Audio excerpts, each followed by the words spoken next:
सबको हमारा good morning मिले। हम लोग आपके पास आ गए हैं आपसे बातचीत करने के लिए, सारे हालचाल बताने के लिए, और आप ध्यान से सुनना, हमारे चैनल को आगे बढ़ाना, सरप्राइज करना। ठीक है, आपका बहुत बहुत धन्यवाद। मम्मी कहती है चैनल को सरप्राइज करना, जबकि मम्मी को कहना चाहिए चैनल सब्सक्राइब करना। सब्सक्राइब बोलो मम्मी। सर सर सर तो चलो, मम्मी का तो मेरा तो चलते रहता दिन भर हंसी मजाक। तो गुड मॉर्निंग सबको, और आप लोग कैसे हो? धन्यवाद, दिल से धन्यवाद कि आप लोग मेरी वीडियो देख रहे हो। तो चलो फिर बिग बॉस की बातें करते हैं। देखते हो जैसे कि मैं देखती हूँ, तो आज का कल के प्रोमो में दिखाया था कि चिट्ठी वाला सीन। तो बिग बॉस के इतिहास में 2 एपिसोड बड़े दिल दुखाने वाले होते हैं, है ना मम्मी? हाँ। एक तो जिस दिन चिट्ठी आती है उस दिन हम भी रो जाते हैं, हम भी रोते हैं। और दूसरा जब परिवार वाले मिलने के लिए आते हैं। ये 2 एपिसोड ऐसे होते हैं कि जो दिल से इंसान रो जाता है, और दिल से इंसान रो जाता है, और मम्मी कह रही दिल से छू जाते हैं। तो जितने भी बिग बॉस के एपिसोड देखे मैंने, 2 सीजन से देख रही हूँ मैं, तो मुझे यही एपिसोड ऐसे लगते हैं जिसमें मुझे बड़ा रोना आता है।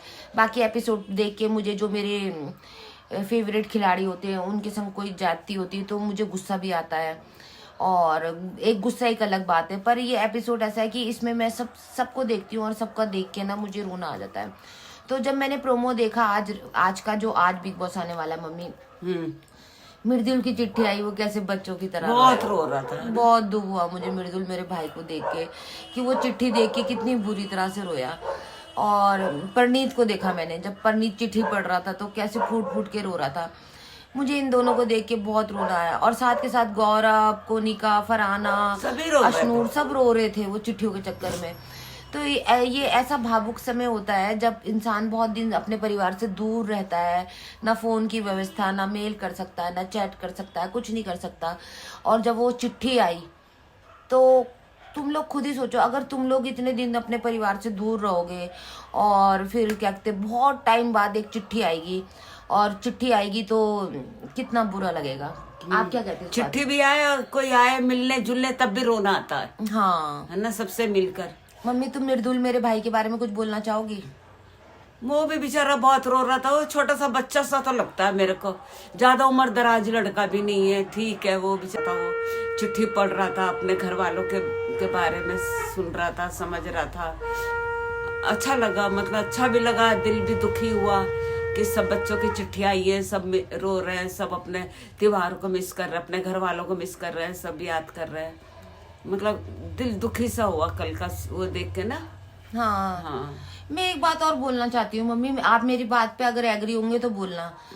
कोनिका के बारे में जैसे हम पिक्चरें देखते थे ना, पहले कोनिका की देखी हमने, बहुत सी पिक्चरें देखी मैंने। मुझे तो अच्छे से याद है कि मैंने उसकी पिक्चर अभी कुछ दिन पहले आ रही थी, बेटा पिक्चर थी ना, बेटा, जिसमें अनिल कपूर, माधुरी दीक्षित थे। तो उसमें वो अनिल कपूर के दूसरे भाई की वाइफ बनी हुई थी, अभी कुछ दिन पहले आई थी टीवी पे, तो मैं देख रही थी। तो वो एक छवि बनी रहती है ना इंसान की, नेगेटिव छवि की, ये लड़की ऐसी है, खराब है, ऐसे रोल करती है, नेगेटिव रोल करती है, खराब है। तो हमारे दिमाग में वही छवि चलती हुई आ रही थी। पर बिग बॉस में मैंने इस कोनिका को देखा तो वो छवि हट गई है, क्योंकि देखो स्क्रीन पे कुछ और होता है और रियल लाइफ में कुछ और होता है। मैंने कोनिका को देखा कि वो एक हंसमुख औरत है, इमोशनल औरत है। उसने किस तरीके से अपने बेचारी ने बच्चे पाले होंगे, मेहनत करी होगी, और अकेली औरत कितना काम करा उसने, अपने बच्चों को किसी लायक बनाया, और नाम भी जुड़ा उसका लोगों के साथ।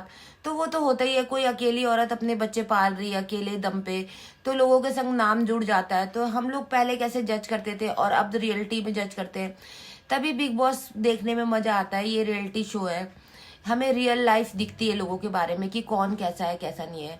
तो कोनिका को तो दिल से सैल्यूट है भाई। कोनिका एक समझदार लेडीज है, वो सबको समझती है, सबको इकट्ठा करके रखती है, सबको प्यार करती है, सब उसकी इज्जत भी करते हैं। कोई है बेवकूफ जो लड़ बैठता, उससे बदतमीजी से बात करता, वो समझदारी से काम करती है, सबको इकट्ठा करके रखती है, सबके खाने पीने के बारे में बोलती है। कल उसने हलवा बनाया, सबको खिलाया, और वो तानिया कह रही मैं अपना बनाऊंगी अलग। अरे जब सब साथ रह रहे, सबकी चीजें एक साथ बन रही है, तो तू कौन होती है अलग बनाने वाली? मम्मी पता है वो क्यों करती है ऐसा? ताकि लोग मुझे देखें। नहीं, लोग मुझे देखिए, और अमान ने बोला कि मेरा कुछ मीठा खाने का मन कर रहा है, तो वो सबकी गुड बुक में बनी रहती है। उसने बोला अमान का मन कर रहा है तो मैं 3 जनों का हलवा बनाती हूँ, अपना, अमान का, बसीर का हलवा बना के अमान को खिला देती हूँ। वो कंट्रोल करती है ना लोगों को। अच्छा। अब जैसे मैं तुम्हारे लिए, मैं हूँ, किसी को अच्छी अच्छी चीजें बना के खिलाऊंगी, स्पेशल फील कराऊंगी, तो वो इंसान भी तो उसके बारे में वैसे ही सोचेगा ना। हाँ। तो वो इस तरीके से कंट्रोल करती है, उसका आदत है ऐसे कंट्रोल करने की। तो कल मैंने एपिसोड में ये भी देखा कि तानिया ने, मालती और तानिया की बैठ के बात हो रही थी सोफे पे बाहर गार्डन एरिया में कल के शो में। तो मालती कह रही थी, वो कह रही थी, उसने देखा तानिया इतनी मास्टरमाइंड है ना, तानिया ने देखा ये दुश्मन है, दुश्मन को दोस्त बनाने में अब फायदा ही होगा। तो उसने क्या करा, मालती को ना दोस्त बना लिया। उसने बोला कि क्या कहते हैं, मालती ने, तुम मेरी हर बात मानोगी? तो मालती ने बोला, जैसे तानिया को बोला मालती ने, तुम मेरी हर बात मानोगी? जैसे मालती ने, तानिया ने ये बात सुनी कि मैं तुम्हारी, उसने बोला मैं तो जिसान कादरी को भी जो वो बोलते थे बना के खिला देती थी, वो भी मेरे कंट्रोल में रहते थे, तुझे भी मैं कंट्रोल में कर लूंगी। तो भाई तानिया जो है इस सीजन की बहुत बड़ी मास्टरमाइंड है। वो हर बात सोच समझ के, उसे गेम खेलने का तरीका, वैसे एक बात बोलती हूँ मैं कि अगर इतना अच्छा मौका मिला है तो अच्छा ही गेम खेलना चाहिए। तो तानिया भी उसी रास्ते पे चल रही है और बहुत अच्छा गेम खेल रही है। She is mastermind. और मालती को ये नहीं पता कि ये तानिया मैडम है, समय मिलते ही तुम्हें हटा के ना तुम्हारी जगह पे खड़ी हो जाएगी। तो जरा सेफ रहो और अच्छा खेलो। तो कल का जो बिग बॉस हमने देखा, फालतू के झगड़े कर रही थी फरहाना और ये क्या कहते हैं मालती। हाँ, क्या बोलोगी इस बारे में? फालतू में झगड़ा कर रही थी। उसने भड़काया था ना, नीलम ने कहा तेरे को ऐसा बोला, तो वो जारी लड़ने के लिए वो किचन में सफाई कर रही थी, तो उसको रोका लोगों ने, लड़कों ने रोका, अरे मत जा, लेकिन वो बाज नहीं आई। एक लड़की भी रोक रही थी, लड़के भी रोक रहे थे, लेकिन बाज नहीं, वो चली गई ऐंठ के। वो अपनी ऐंठ में रहती है, वो सोचती है कि मैं लड़ाई करूं, झगड़े करूं, अनाप शनाप बकूं और दूसरा भी मेरे से भिड़ जाए। वो इस टाइप की औरत है, लड़की है। तो कल के एपिसोड में तो सिर्फ यही दिखाया कि क्या कहते हैं, फरहाना वर्सेस मालती, ठीक है, इन दोनों का झगड़ा हो रहा, छोटी छोटी बातों में हो रहा, झगड़ा हो जा रहा, छोटी छोटी बातों में हो रहा, और कभी इस कोने में बैठ के हो रहा, कभी उस कोने में हो रहा। पर जो मालती ने नेहल को बोला ना कपड़े वाली बात, तुम उस बात से क्या एग्री करती हो मम्मी? वैसा गलत बोला, ऐसा बोलना नहीं चाहिए। तो शो है, कोई कुछ भी पहने, कुछ भी करो। तो उसने नहीं इतना लंबा पहना होता, कहाँ तक खुला होता। एक बात सुनो, आम जिंदगी में जैसे किसी का बर्थडे होता है, तो क्या आम जिंदगी में जो भारत की जनता है, क्या वो बर्थडे पे छोटे कपड़े नहीं पहनते या अच्छे कपड़े, मतलब ड्रेसेस नहीं पहनते? आजकल तो फैशन चल गया इनका, सब पहनते हैं यार। तो ऐसे नहीं, वो तो शो है। लड़कियां ऐसी पहन के घूमती है मार्केटों में, देखो, और मॉलों में देखो, सारी लड़कियां ऐसी जाती है, छोटे छोटे कपड़े पहनना, पूरी कमर दिखती है, पूरे पैर दिखते हैं, पूरा जिस्म दिखता है, बस जरा बहुत ढाक लेती है वो, बस निकलने पड़ती है। तो मैं वही कहना चाह रही हूँ, ये बिग बॉस का इतना बड़ा प्लेटफॉर्म है, अगर मालती उसको, नेहल को ऐसे बोल रही कपड़े पहन के आ, फिर मेरे से बात कर, तो मालती तुम इस बात में भी गलत हो। मुझे नहीं पता तुम क्या सोच के चल रही हो, कैसा बिग बॉस चलाना चाह रही हो, कैसा खेलोगी, पर तुम्हारा बसीर फालतू में लड़कियां लड़ रही हैं, तू कौन होता बीच में बोलने वाला? मम्मी, अगर तुम बिग बॉस में होती और तुम्हें मालती के सामने नेहल को ऐसे बोलता तो तुम नहीं आती बीच में? तो लड़कियां आए ना, वो बात लड़की लड़के दिखा रहा था। बात लड़की लड़के की नहीं है, बात एक विषय की है कि उसने ऐसी बात बोली क्यों। लड़ लो तुम किसी भी टॉपिक पे, एक दूसरे के बाल खींच लो, मार लो, बाहर निकल जाओ, मैं तो चाहती हूँ तुम लोग बाहर ही निकल जाओ। पर इस तरीके की बात अगर उसने बोली है ना मालती ने नेहल को, तो बसीर बोला मैं तो एग्री करती हूँ, अगर मैं भी वहां पे होती तो मैं भी ऐसी करती, मैं एग्री करती हूँ। बल्कि अमान ने भी बोला ये बात गलत बोली तूने, ये बात गलत है, तो ये बात तो गलत थी और सभी ने एग्री करा। अशनूर ने भी बोला ये बात गलत है। पर मैं मालती की एक बात दाद देना चाहती हूँ, नई आई है ना अभी बिग बॉस में, नई आई है, नई एंट्री हुई, 2 हफ्ते होने वाले हैं अब तो, पर उसने इस बीच में रह के सब जनों से अच्छी छोटी छोटी फ्रेंडशिप कर ली है। सब उससे बोलते हैं, मास्टरमाइंड है वो भी। हाँ वो भी तेज है, वो भी तेज है।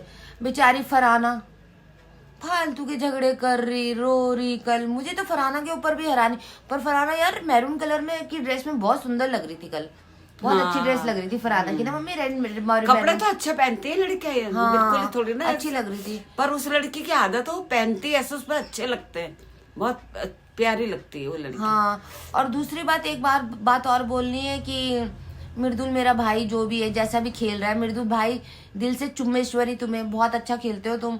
और मैं तो चाहती हूँ, मेरा तो ड्रीम पूरा हो जाएगा उस दिन जिस दिन तुम ट्रॉफी लेकर आओगे, कि मृदुल मेरा भाई ट्रॉफी लेकर आ गया।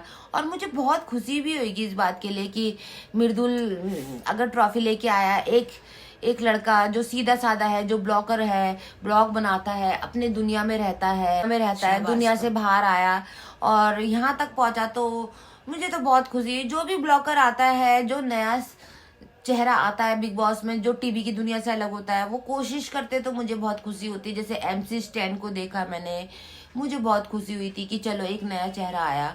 हाँ, किसके लिए कह रहे थे मम्मी आप? शहबाज ने इशारे से उस लड़की को बुलाया।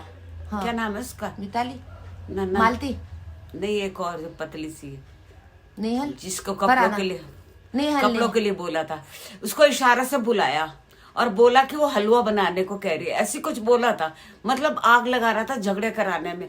एक अजीब आदमी है, उसको कुछ समझ में नहीं आती कि कैसे गेम खेलना, कैसे नहीं। अरे उसकी बहन खेल के गई, कुछ तो सीख ले। मुझे लगता है जो शहबाज का माइंड है ना, जो शहबाज है ना, वो बच्चे वाला दिमाग रखता है, क्योंकि टट्टी पोटी की तो बातें वो करता रहता है बैठ के। हाँ। 15 किलो पोटी करूंगा मैं, ये कैसी बात है? मैं खूब कोई करता है, उसके पेट में 15 किलो पोटी होगी। हाँ, वो ऐसी बातें करता है। बिग बॉस उसको तो जमाल घोटा पिला दो, एक दिन उसका पूरा पेट साफ हो जाएगा। वो बहुत बकचोदी बातें करता है ऐसी बैठ के, कि मैं पोटी की वाली बातों में ये सब बातें करता है, मुझे नहीं पसंद आती। बिग बॉस जरा उसको जमाल घोटा पिलाओ। और उसके बाद देखा जाए तो अशनूर ने टैडी वाला टास्क अच्छा करा, उसका टैडी जमीन पे नहीं लगा। अशनूर भी ठीक ठाक खिलाड़ी है। इस बीच मैंने देखा कि गौरव और उसकी टीम जो भी है बैठ के गप्पे मार रहे थे, हंस रहे थे और खुश हो रहे थे, तो वो भी एक पार्ट था शो का, वो भी अच्छा लगा, है ना मम्मी? तो कुल मिला के अशनूर जो है वो अच्छा खेलती है, वो हंसमुख है, हंसाती है और खुल के हंसती है, वो अच्छी लगती है। ये बात तो है। ये सब तो चलता रहेगा, देखो। और आज का बिग बॉस बहुत इमोशनल होने वाला है। मेरे तो प्रोमो देख के ही रो गई। मृदुल भाई को देखो, कैमरे का भुक्का आ चुका है, आ ही जाता है एक बार। इमोशनल होने वाली हूँ मृदुल मेरे भाई को देख के, और भी जितने भी हैं खिलाड़ी उन लोग को देख के। तो मेरे को तो बहुत इंतजार रहेगा, तुम लोग भी इंतजार करो इस बात की कि आज का बिग बॉस बहुत अच्छा होने वाला है।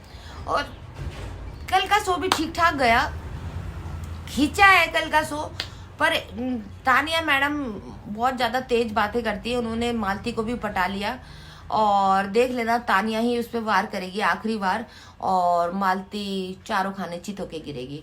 तो मम्मी ये सब तो चलता रहेगा, है ना? घर पहले ना उसने क्या कहते हैं, मालती ने उसको पटाया था। किसे? सबसे पहले किससे दोस्ती करी थी उसने? किससे करी थी? नीलम से। नीलम से नहीं, नीलम से नहीं करी थी, अरे कोनिका से। कोनिका से ही करी थी मम्मी इन लोगों ने दोस्ती। कोनिका को आप बैठे माँ हो तुम, मेरी वो हो, क्या कहते सास हो करके इन लोगों ने अपने लिए जगह बनाई, फिर खिला पिला के उन सबसे दोस्ती कर ली। तो मेरे दोस्तों ये सब तो चलता ही रहेगा, आपको पता है बिग बॉस चलता रहेगा। मैं आपके सामने रोज आती रहूंगी बातें करने के लिए। तो आज का दिन भी अच्छा है, काम कर लेते हैं, फिर 1-2 दिन की छुट्टी पड़ जाएगी, फिर काम नहीं चलेगा तो खाएंगे क्या? खाना भी तो है तो कमाना भी तो पड़ता है। तो घर की बिग बॉस की मजदूरी हो गई, अब घर की दिहाड़ी मजदूरी कर लेते हैं, फिर बाहर की मजदूरी करके आते हैं, फिर रात को अपने मजे से अपनी माँ के संग बैठ के बिग बॉस देखते हैं। तो आज मैंने बालों के लिए ना बनाना हेयर पैक भी बना रखा है, वो भी लगाना है मुझे। सबसे पहले आप लोग को वीडियो भेजनी है, फिर हेयर पैक लगाना है। और मम्मी का गाना भी तो सुनना है। आज मम्मी पता नहीं कौन सा गाना गाएगी, मैं तो एंड टाइम पे बोलती हूँ मम्मी गाना गाओ। तो चलो घर की सफाई कर लेते हैं और अपने घर के काम कर लेते हैं, फिर एक गाना तो गा दो एक। नायक नहीं खलनायक हूँ मैं, जुल्मे बड़ा दुखदायक हूँ मैं। नायक नहीं खलनायक हूँ मैं। बस इतना ही आता है मेरे को। इतना प्यारा गाना गाया, नायक नहीं और खलनायक, देखा था कैसे आगे था लड़ने के लिए। चलो भाई हम अपना बिस्तरा बनाते हैं, तुम चीनू बैठो आराम से।